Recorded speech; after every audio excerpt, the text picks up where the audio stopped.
Yeah.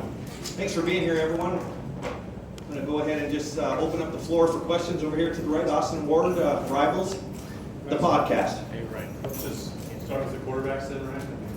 We've done it now. I've got a lot more reps.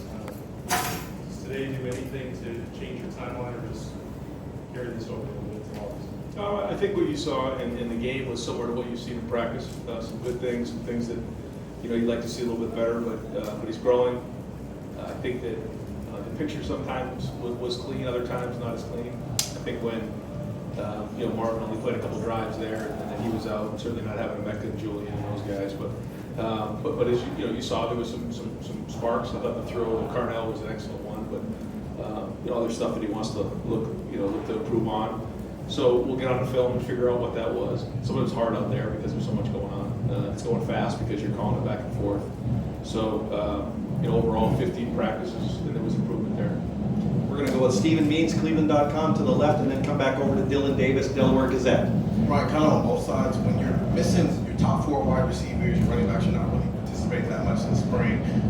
Whether it's the defense, the way they perform today or throughout the spring, or with Kyle and Devin, how you're evaluating them, how do you like to measure, kind of bank that into how you're evaluating both sides of the ball when you're not necessarily at full strength? Yeah, you try to look at it through the whole 15 practices of what you've seen. If you start to see the secondary get their hands on some balls, and all of a sudden it doesn't happen for a few days, it's probably not real. We've seen that for almost 15 practices, what you saw today. So that was really good. I think the challenge will be increased in the preseason when, like you said, we're at full strength there. But you can just see the discernment. Everything's faster. They're moving faster. They're seeing it. And I think being year 2 in the system, adding Davis in there, you're starting to see the secondary move faster, make more plays, be more decisive. Over here, Dylan Davis, Delaware Gazette, and over to the left then, it'll go to Rob Aller, Columbus Dispatch. Can you just walk us through the play calling dynamic? How heavily involved was Brian with that today, and how involved were you? And I guess where do you sit with that heading out of the spring into the summer? Today we didn't really do much signaling. We just kind of huddled, and I kind of relayed the call in, and it was back and forth on the headset. So there's been some growth there as well through 15 practices. We've had different times where we were able to get into some movement situations where both sides were able to call it off the call sheet, not just scripted. So that was great, and that's what happened today as well. So we'll look at it and evaluate it, keep working at it, and see how it goes in the fall, long way to the fall. But it's healthy for everybody to go through this. It's everybody on the offensive side of the ball as well, coming up with a game plan, coming up with plays, and then installing them, then putting them on the field. It's more than just play calling. And I think that's where, as you continue to grow and guys are in new positions, you learn. And there's only one way to do it, and that's to actually get out there and physically go through it. Over to the left, Steve Hellweg, 24/7 Sports. Coach, Chip Triano looks, that big run he had, looks like he's back to playing running back again, maybe as he was at his previous stop. Is he a guy that can maybe mix some things up in that group, or what do you think of that? Yeah, we've talked to him about what we see his role being, and it's at running back this year. You saw him put on some weight and be able to carry it. You can see he's got some high-end speed, some top-end speed. He comes out the back end, and he had that long run, but I still think he was the second leading ball carrier on the day. I think the first one was Archie Griffin. and that was fun watching him there.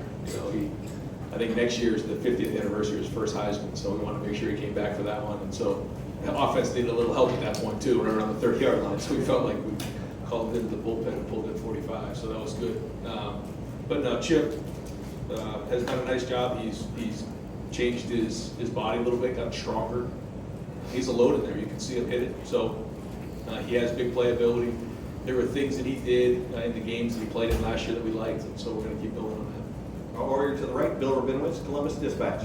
Right, the offensive line has been a big issue all spring. What did you see today? How concerned are you overall? Inconsistent. I thought that there was some good things, but we need more consistency there. The good news is on defense we're getting in the backfield and creating confusion and chaos. So it's one of those things where one more reminder, fans, about the Cohesion Foundation 50/50 raffle. It is now closed for the day. of you who participated in the raffle? I got it, Jerry. You can't escape that.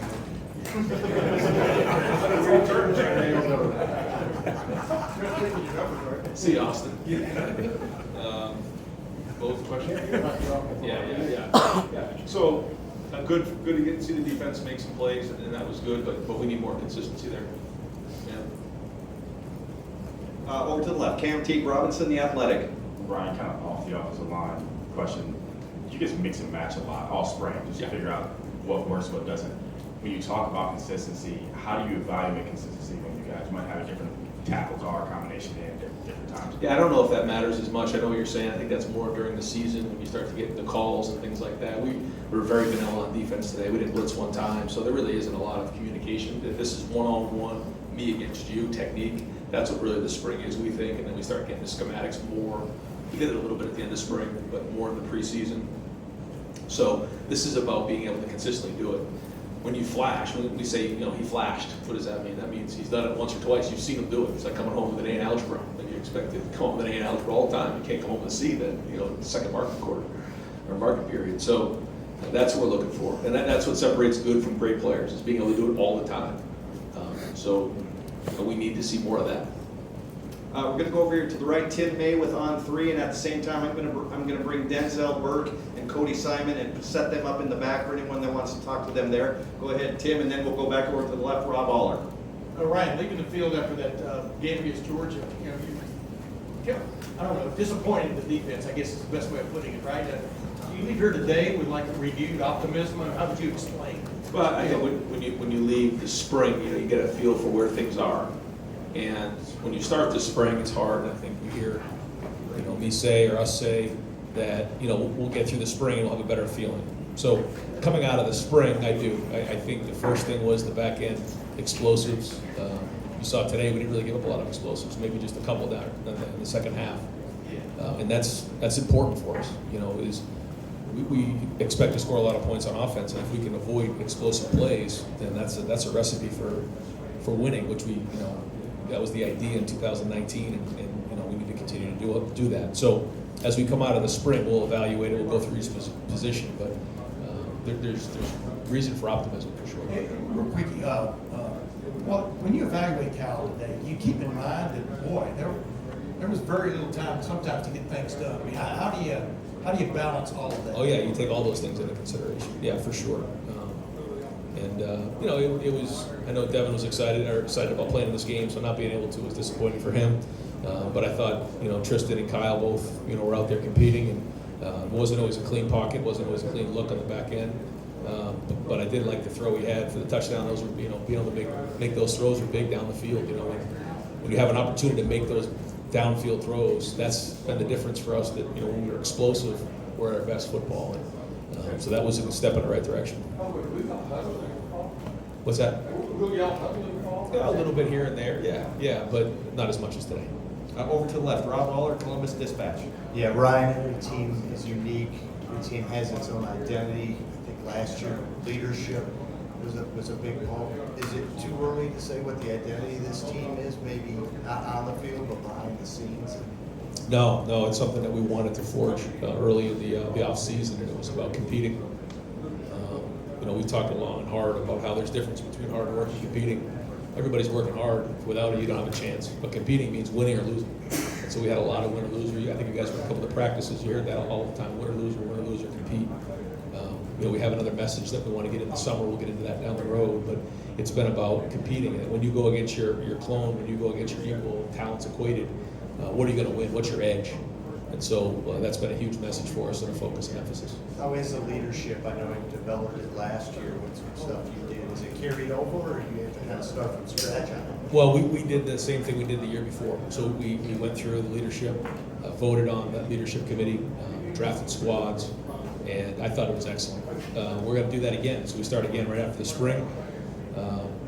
We'll draft or we'll pick some new leaders, because some guys that you think are leaders in February maybe don't do a great job, or some emerge, and so that changes.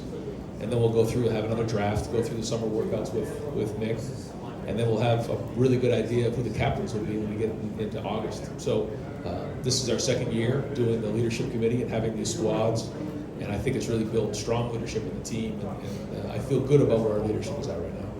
We got 2 more questions for Coach over here, Nathan Baird, Cleveland.com. To go back to Kyle, I guess you could talk about Devin in the same capacity, but a couple times today he had those, like, from one far hash to the sideline throws, like, things that look like they're tougher throws. Where do you feel like both of them are right now, just as far as the underlying skill that maybe still has to be refined, or are you happy with where that's trending? Yeah, I mean, I think Kyle and Devin both have strong arms. They can make that field throw. You know, when you're playing against drop 8 and you're playing against, you know, zone coverage like that, you know, they're gonna drop pretty hard, and we relied a little bit on drop back pass. Once you get to drop back pass, you're seeing those guys drop into the zones, and then you have to really negotiate the zones. I thought when we did call a couple of the play actions, the RPO at the end there, where, you know, guys are down in the line of scrimmage and creating more of that run pass conflict, it opened up some more windows. But I think Kyle can do all of those. We've seen them do that, where he can make all those throws. He can handle play action. He can handle RPO. He can handle drop back pass. He can make the field throws. So he definitely has the skill set. Over to the left, Stephen Kishbaugh, the Lantern. Coach, on Wednesday you mentioned that the defensive line was an area that you were a little bit concerned about. How did you think they looked today, and what do you think they still need to improve? I don't know if I'm concerned about the D-line. I think one thing that we need to make sure we're doing is building depth. Yeah. I feel like, you know, we have the right people in place, you know, in terms of starters and first group or so. Now those guys have to play great. You know, that's important. You know, as you take the next step in your progression, it's one thing to be a starter, it's another thing to be a difference maker. I think we have quite a few guys that can be difference makers. I think, you know, you're referring to the depth, and we like to play a lot of depth here. It's a long season, so that's an area that, you know, we got to continue to see improvement. But guys like Kenyatta Jackson stepped up, and we need more and more of those guys to do that in the D-line. And final question for Coach over here to the right, Tony Gerben, Buckeye Huddle. Right, CJ Hicks today, is that flashing or is that consistency? Just what have you seen from him today, the spring? And if that's who he is, how do you find time for him this season? I'm going to put a new category in there. He flashed more today. So, you know, we're still looking for that consistency. But you're starting to see it more and more. He's making plays. He's showing up. And I think, you know, Jim and James are both doing a great job with him. Is there, is he a gamer more than a practicer at this point, or is it just you? Yeah, I mean, I know what you're saying. I don't know really, as much as we practice, if being a gamer, you know, really exists. I mean, certainly some guys, you know, can handle playing games better than others, but if you don't practice well, it's hard to play well. And what we saw in practice is what we saw in the game today. Coach, thank you very much. Thanks, guys. Thank you.